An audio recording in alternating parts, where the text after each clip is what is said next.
What up, everyone? It's the DCEU podcast, man. And in this special podcast, I'm going to give a review of Wonder Woman 1984, which came out during Christmas. Now, my personal opinion of the movie, that it was a pretty good movie. I wouldn't say it was the best sequel ever, but I will say that, it could have been worse. But to me, the movie sort of suffered the same kind of problem that Batman vs. Superman: Dawn of Justice had suffered from.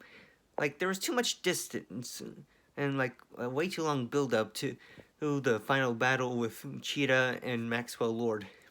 Now, I feel like the fight between Maxwell Lord and Wonder Woman could have come a lot sooner than what they had. Now, the acting and all the other elements that goes towards making a film, such as the style, the stunts, everything about this movie, now I'd say is perfection. Like, the acting from actress Kristen Wiig as Barbara Minerva, aka Cheetah. Now, she really did a great performance as someone who's like a social awkward. Like, you can feel her wanting to become like someone important or someone strong. Kind of like Jamie Foxx's portrayal as Max Dillon, aka Electro, in The Amazing Spider-Man 2, but better. Like, she does an amazing job, like, going from the socially awkward person to, like, someone who's, like, slowly, like, losing themselves to the power that you get and becoming the villain. Unlike, say, Jamie Foxx, like I mentioned earlier, his character required, like, a similar performance, except that one was done very poorly. And since right now the DCEU is doing a bunch of like multiverse and different timelines rather than a single continuous one, of course this movie doesn't really have any connections to any of the other DCEU movies like Justice League or Batman vs. Superman. Like how she can fly in this movie and she can't fly in Justice League.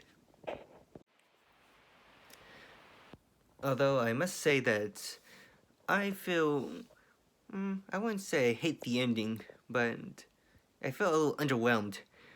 Like, with the defeats of Maxwell Lord and Cheetah, I felt like they severely undermined, like, there wasn't any talk about them, like, going to prison, then show, like, what happened to them.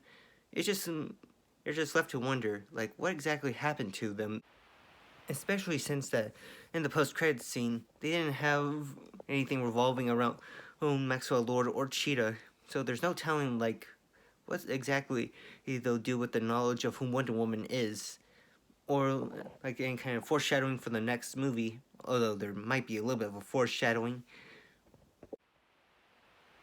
Especially given, like, what happened to Cheetah. Since she found out, like, who Wonder Woman is, like, there was no showing, like, her compromising with Wonder Woman to keep her secret, or showing, like, she knows her identities to any other villains or bad guys.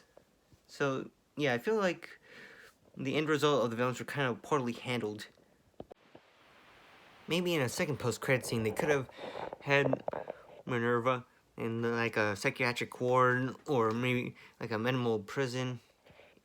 Somewhere where she's trying to make up for her crimes. Which I guess there wasn't really a whole lot of crimes she committed, mostly just trying to prevent Wonder Woman from interfering with Maxwell Lord.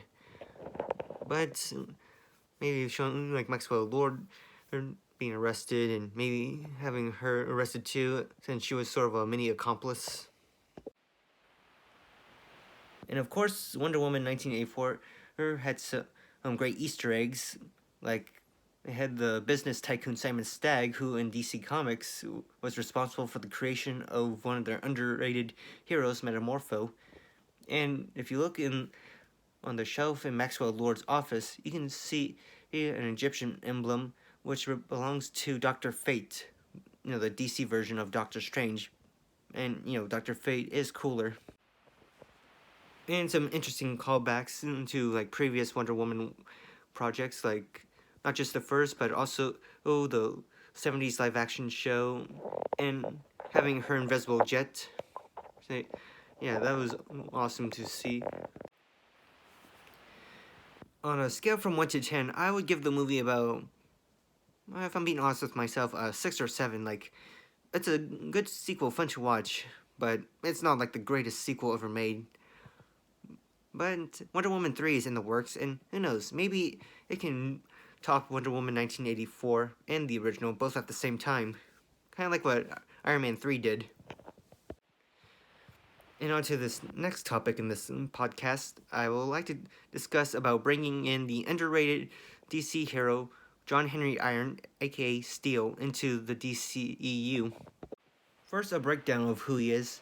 He was a brilliant weapons designer for Armor Tech Industries, who eventually he left after they created some powerful super weapons. He made his way to Metropolis to start a new life and ends up being saved by a Superman, thus inspiring him to want to try to be a hero too. But his debut happened during the death of Superman's story, so after Superman's death, he decided to take upon himself to be the next Man of Steel by creating pretty much the Iron Man suit, but with a big metal sledgehammer, since he was based on the American legend John Irons. Now, because of how the DC Extended Universe rushed like Superman's death and did the Death of Superman story arc, we can't bring in Steel into that scenario. But we could come close to it because of the multiple timelines and all the different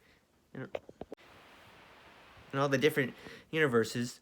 There could be like a timeline or a universe where Superman is dead and Steel takes over as the new Man of Steel. Now, first off, let me just say, in 1997, there was a Steel movie starring Shaquille O'Neal, which was a disaster. Terrible acting, terrible plots. Even the armor itself didn't look anything like his comic book counterparts.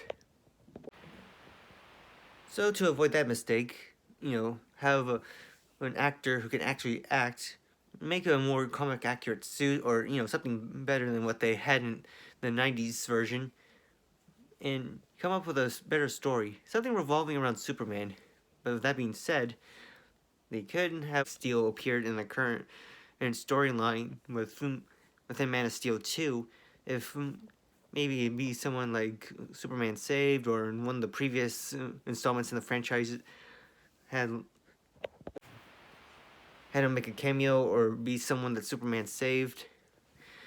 Let it be someone who was inspired by Superman like it was in the comics to try to take over for him, or maybe let him be like an engineer who worked for Lex Luthor, who was designing something to take on Superman, only to end up using it for good rather than evil. Now, whether or not this character is popular enough to have his own standalone, that's for the studio to decide. I'd be happy with either that, or if he appears alongside Superman in Man of Steel 2, because I wouldn't say he's a super important character, but he could be like a big help in other installments of the franchise, like training like younger superheroes, inspiring them, or be something like War Machine is to Iron Man.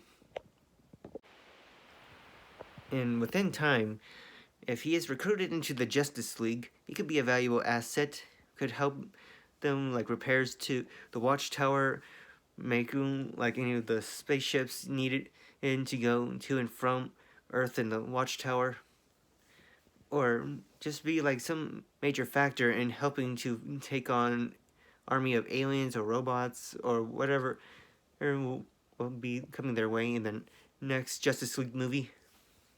In fact, he could even make an appearance in the Snyder Cut, though not likely, or have an Easter egg or cameo of him.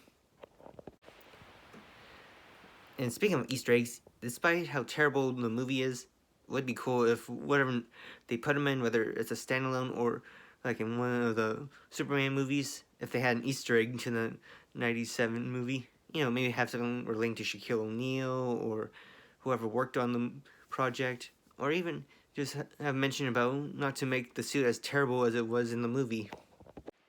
or have a cameo of Shaquille O'Neal himself in the movie. Kind of like how in the post-credit scene for Wonder Woman 1984, they had the actress who played her during the 70s show.